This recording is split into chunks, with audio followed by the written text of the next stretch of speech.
Meeting to order. In attendance are Commissioners Brooks, Matari, and Duncan. Are there changes to the agenda? Hearing none. Public comment? Hearing none.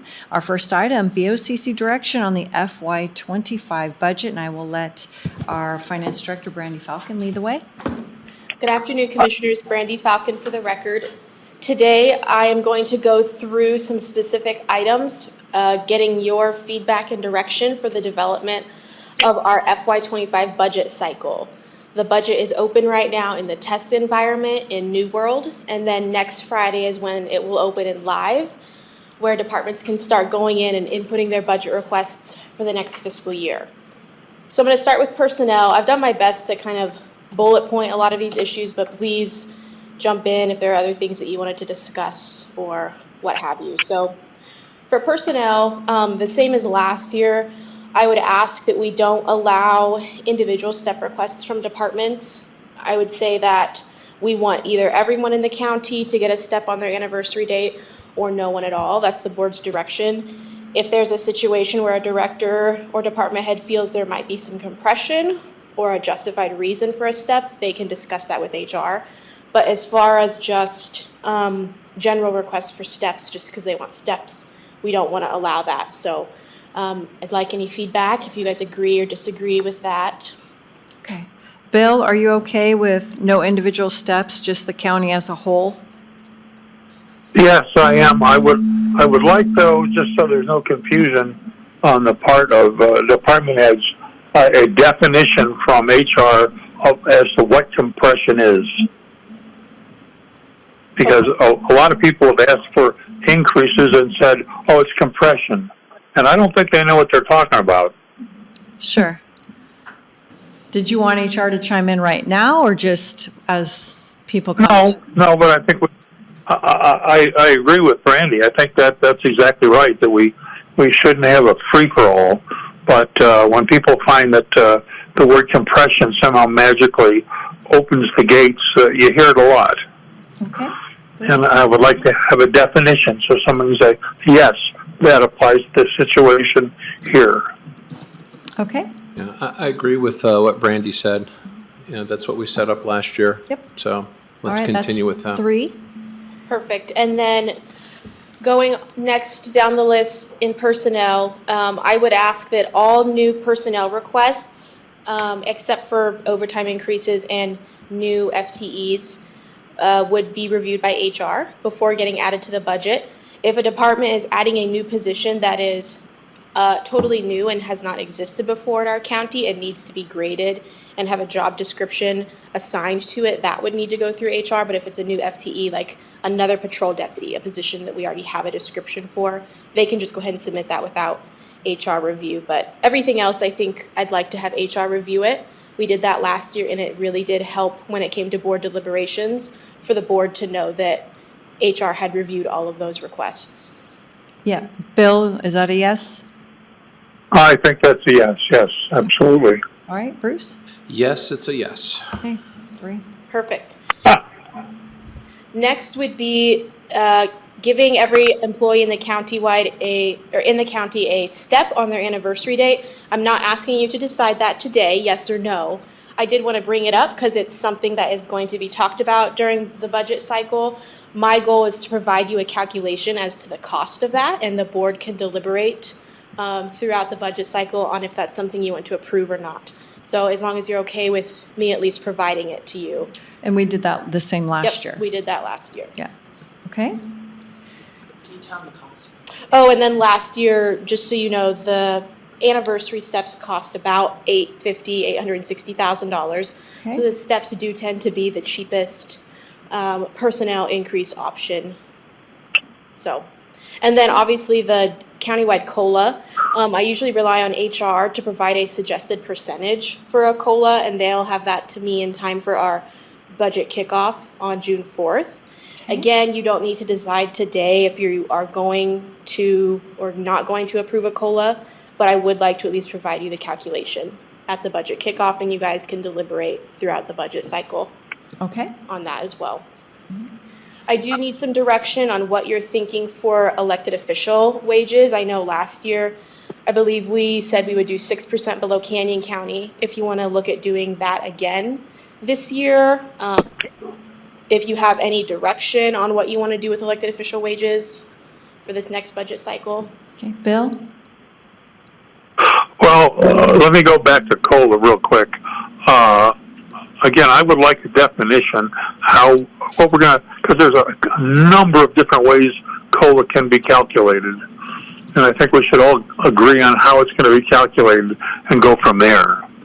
And as far as elected officials, I think it's fine to look at Canyon and then for us to make a decision whether we want to follow what we've done or precedent in the past.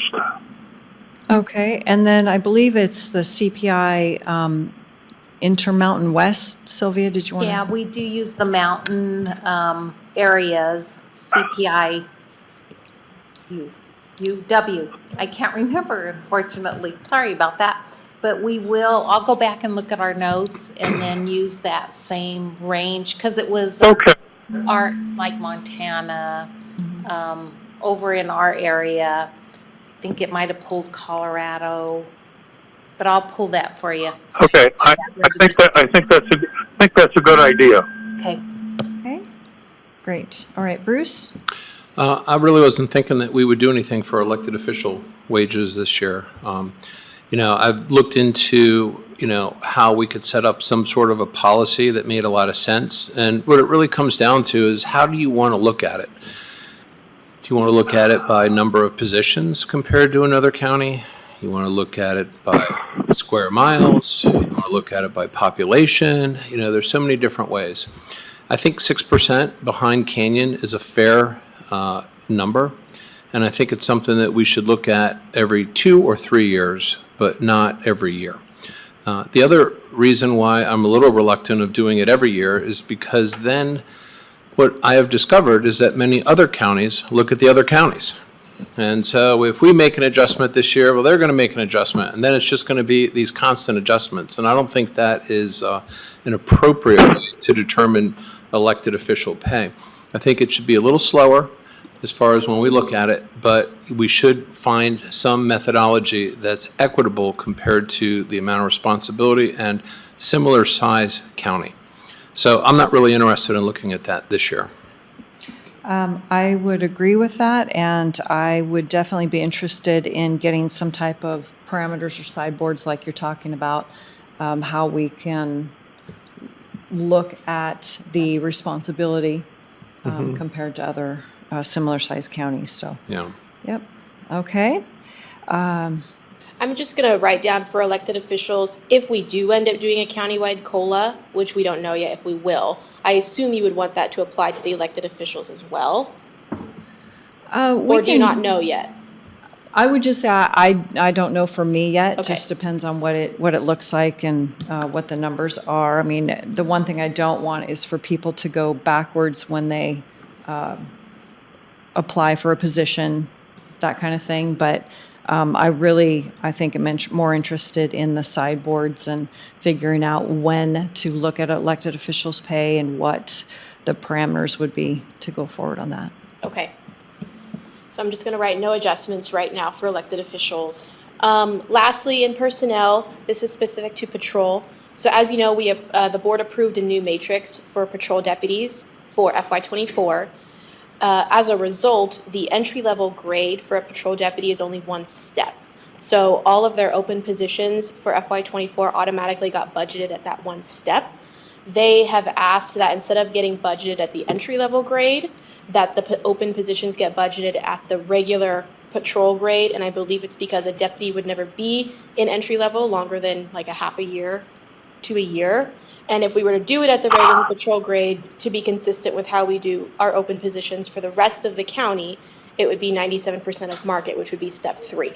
So I just wanted to run that by you and see if you were okay with us making that change to how we budget the open positions for patrol. Well, if it aligns with what we do with the rest of the county, I think that's kind of. You think it's okay? We should do that. Yep. Okay. I agree. All right, and then that was all that I had for personnel. Was there anything else that any of you wanted to discuss or bring up for personnel? Any direction you wanted to give for the development of the budget this year. Bill, any other thoughts? And are you okay with the step 3 for patrol? Yes, yes. I was going to say, and that makes 3, but I didn't want to be a smart aleck. I agree. I think we did a good job on personnel. All right, Bruce, any other thoughts on that? No, I agree. I think this pretty much covers most of the issues related to the A budget. Okay. All right, so moving into the B budget, which is the operating budget. Every year, we tell departments, please submit your operating budget flat with no increases. If you do have increases, you are allowed to ask for that. The department just has to be prepared to provide explanations for requested increases. Are you okay with providing that same direction to departments for their B budgets, or did you have something else? Bill? No, that's fine for me. I think that works. Bruce? I agree. Okay. 3. All right. And then we always tell departments to please review the 3-year trend in comparison with what they're asking for FY25. I assume you're okay with that as well. Yes. Yes. Okay.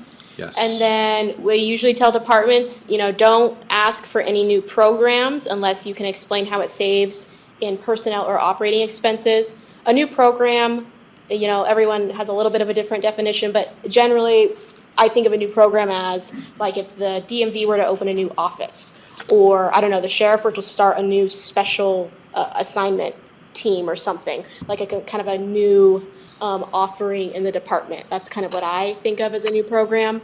Some departments tend to put like new contracts in new programs, like if they're switching vendors, which is fine, but if they're doing like a new like offering to citizens or something, we usually tell them they need to explain if it's saving expenses somewhere. Are you okay with that? Yeah. Bill? Yes. Okay. Yes. And again, with new programs and new contracts, we ask departments to try and include 3 quotes to justify the amount they're asking for in their budget. Sometimes they have trouble coming up with 3 because it's a unique situation or something, and in that case, they just explain to the commissioners why they could only come up with 1 or 2 quotes, but generally we ask for quotes to support the requested budgeted amount. You're okay with that? Yes. Bill? Yes. Okay. Yes. Yes. Thank you. And then non-capital requests are generally non-recurring purchases that are greater than $250 but less than $10,000. That's departments who want to buy new chairs or new radios, kind of, again, those non-recurring purchases. Some years we've asked departments to provide quotes for those, and some years we haven't. I think providing quotes helps to ensure people aren't inflating their budget and just giving themselves $5,000 in case they want to buy something during the year that they haven't thought of yet, but it's up to you. Do you want to require quotes for those non-capital requests or not? I'm fine with keeping the requests for a quote in there, but can we talk about non-capital going from $250 to $500? For instance, if somebody's buying a drill or a specialized tool, it seems a little bit burdensome with today's prices. But I mean, it's a question. So, I agree with that. okay. Makes perfect sense. Sure. So, I And agree. yeah, the discussion about, I don't remember if the 250 threshold is mentioned in policy 930 or not. I'll have to go back and look. Or if that's just a definition that's in our chart of accounts. I think it's in the chart of accounts. Yeah. So we can go back as at the auditor's office and look at that. And I don't think, I'll have to check. I don't know if I need board permission to make that change or not, but I will add that to my list to look at. Okay. Perfect. And then I just wanted to remind the commissioners that I think that it's best practice and it makes your lives easier. If you want to make cuts to a department's B budget, it's usually easiest to do that when you are in the budget meeting for that specific department. So as a reminder, during the budget cycle, we have our big county-wide budget meetings that I lead. But in May and June, each elected official also comes to you and presents their budgets to you specifically. So when you're in those meetings individually with elected officials, if you want to make cuts to B budgets, it's usually easiest to do that in those meetings, because when I do the county-wide B budget meeting, it's so massive. it's really difficult to do detailed cuts in that meeting. You can, but it's probably be easier for you if you try to do those in the individual meetings. So I'm just letting you know as a reminder. My only concern with that is sometimes we have an item that may not be necessary, but it sure would be helpful. And if we don't have the amount of money that we are able to spend, then that's kind of a difficult decision to make. So I think that we might be able to tag some things, but unless we have that information already in front of us going into these meetings, then it might just be prove a little bit more difficult. To make the cuts? To make Well, the the cuts. individual meetings might be good to flag those items Yes. that you want more information on.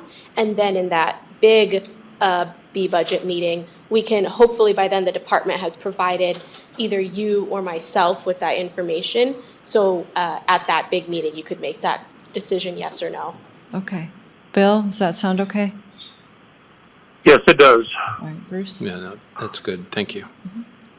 And then I wanted to talk about public defense. So as of October 1st, 2024, public defense is taken away from the counties and goes to the state. That means that I'm not budgeting any personnel, our public defender is not entering a budget in our accounting system. They are not part of this budget cycle anymore.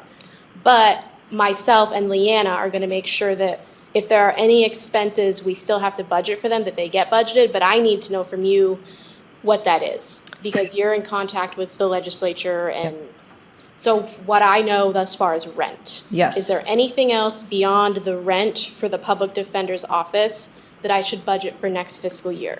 Right now, no. Rent is the only thing, and we'll talk about it on Tuesday, but I would ask this board to request that of the state public defender to reimburse the county for rent. Yes. So we'll still go down that path, but at this point, rent is the only thing not covered. Okay. And until we get confirmation from the state that they will reimburse us, I'll probably have to budget that rent to be paid with fund balance. I have a request out to the new state public defender and the Public Defense Commission, because I don't know who knows what right now, to find out if they will reimburse us, or I still have not gotten an answer on the workload and core grants, if we have to give that back to the state or not. Nobody has been able to tell me the answer. I was told at one point the state public defender was fine with us keeping it, but then I was told that's not his decision to make. So we don't really know. Right. And then again, on Tuesday, I'll update on where we're at with the bill about vacation and Okay. all that stuff. So. Okay. So I'm going to put right now, we're just aware that we have to budget rent, but Yes. that's subject to change. And then for the sheriff's office right now is paying double utilities for KC North and the sheriff's office that they're currently in. We don't know, I don't really have any idea when they'll be moving out there. Do you want them to go ahead and budget for both? Their utility budget will go up significantly for FY25 because they're doing both locations. So I wanted to make sure that you're okay with them doing that, just so that somewhere in the county budget, someone is budgeting to pay both locations. Yes, and the working group, facilities working group, will be meeting again in March and then making a presentation to the board in April. But at this point, if the jail ends up taking over some of that admin building, then it'll all remain under the sheriff's office. So I'm comfortable with that. Bill? Yes. Okay, Bruce? We have to assign it somewhere. Okay. So that was all I had for B budget, unless you guys have anything else that you wanted to bring up. Nope, I think I'm good. Okay, so C budget, which is capital. Usually we ask departments to provide the anticipated useful life of the asset, how long they think it will last them. Are you okay with us continuing to require that? Yes. Bill? Yes. Okay. And then we always ask them to provide quotes for the requested asset, including, even if it's like a construction project, some sort of budget or quote, and I'm going to say 3 quotes again, for the requested asset. Are you okay with that? Bill? Yes. Yeah. Yep. And then we also ask them to provide a suggested funding source. This mostly comes into play with departments who want to use their restricted fund balance to purchase something. The most common example would be the sheriff or Parks and Waterways wanting to use their restricted fund balances in snowmobile or vessel to purchase something. So we do ask them to provide a suggested funding source, if you're okay with that. Yeah, Bill? Yes, no problem. Okay, Bruce? Yep, no, it's fine. Okay. And this next item is in here mostly as a reminder to the board and to departments. We don't allow grant-funded requests in our budget cycle. All grants are done as budget amendments. We don't want to add a grant request into the budget and kind of inflate our budget without knowing if we're going to get the grant or not. So those are all done as budget amendments. So I'm just going to tell you that one is yes from the auditor's perspective. Grants are done as amendments. Okay. And then, okay, perfect. Lastly, for requests for vehicles, we did this last year and I'd like to do it again this year. For requests, capital requests for vehicles, I'd like departments to submit the fleet management form along with that request. And then when I have all of them, I will send all of the fleet management forms to fleet management and they will review them. Is that something that you still want to do this year or no? Bill? I think that's a great idea. It's worked last year, and I think we should continue with things that work. All right, Bruce? Yeah, no, that's fine. That's fine. For fleet management, yes. Yes. Okay. That was all I had for capital. I added a couple notes for myself on revenues that I wanted to make sure I cover with you that I don't have on the sheet that I sent to you. I wanted to remind you that myself and my staff will be analyzing the fees for some of our major fee-based departments, such as DMV, Community Development, Sheriff, even the Recorder's Office, just making sure that we are accurately budgeting our fee revenues and making sure that our fees are keeping up with our costs of providing services. And then I always want to encourage all departments to review their budgeted revenues, like a 3 to 5 year trend against what they're budgeting.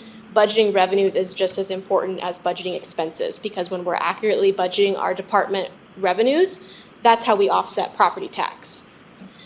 And then my office takes care of budgeting our state revenues based on guidance from state agencies and reviewing trend.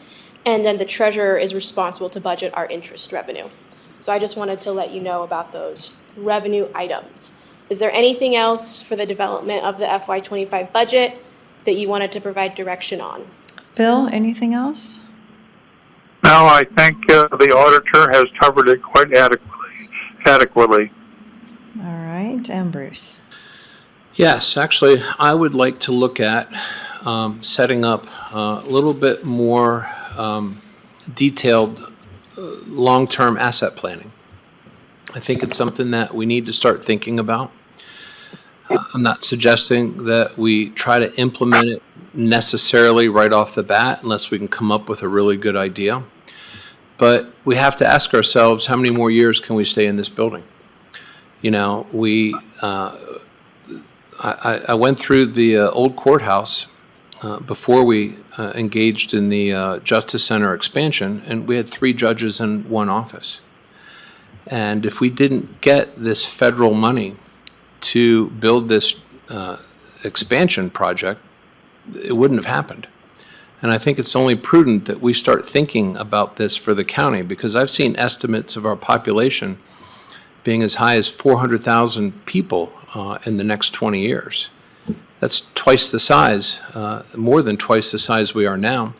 Well, what's our plan for managing that growth? And I think it's a lot easier to take little bits each year and put it away, especially for our jail as an example, because we're trying to get this impact fee. And we know that that impact fee will never cover the cost of an expansion.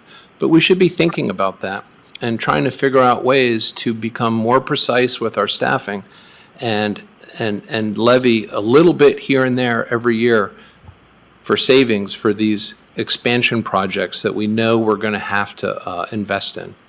And I think it would be prudent to start thinking about that year over year and start planning for those things, because this county is, a 10% growth 20 years ago is not the same as a 10% growth today. 10% growth in the county means, not population-wise, but in the county government means 80, 85 more positions. Where are these people going to operate out of? Yep.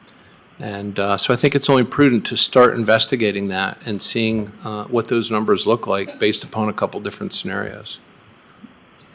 And then you'd also mentioned technology. How did you want to look at that this year? Or is that just an ongoing conversation? Well, the more I have dug into our technology issues, I see that we have a little bit of repairing to do from our existing software. But we are starting to see some small little efficiency gains that IT has been working on with OnBase. I think we actually set up a new system with IT where we're going to have better training. They're actually really digging into the functionality of that software. There's a lot more functionality apparently than I think a lot of people were aware of. I think our big issue right now is getting the software up to where we need it to be for the assessor and treasurer's office. Most people don't realize all things start with the assessor's office, and that is really how we properly levy for taxes. And until we get that fixed, and I would also argue, and I've talked with the assessor about this, we should pick a sister county in the state, and we should emulate them, what they do, and hopefully we can share resources. If we have a system that's very almost exact as another county, then we have two counties with the same institutional knowledge, and we would be doing things the same. We could use the same contractors. We could do all these things. Right now, we're completely alone. We're on our own. And we need to fix that. And so I kind of see us doing more repairing until we can start developing more efficiencies with county-wide software. And I know we're going to be talking about that next week and into the future. All right. Bill, anything else with the budget? Nope, I'm very comfortable. Like I say, I appreciate Brandy's leadership. Okay. Bruce? No, thank you, Brandy. That's all I had. Thank you. All right. Public comment. Nobody on the line. Nobody. All right. 3:27, meeting adjourned. Thank you. And happy weekend.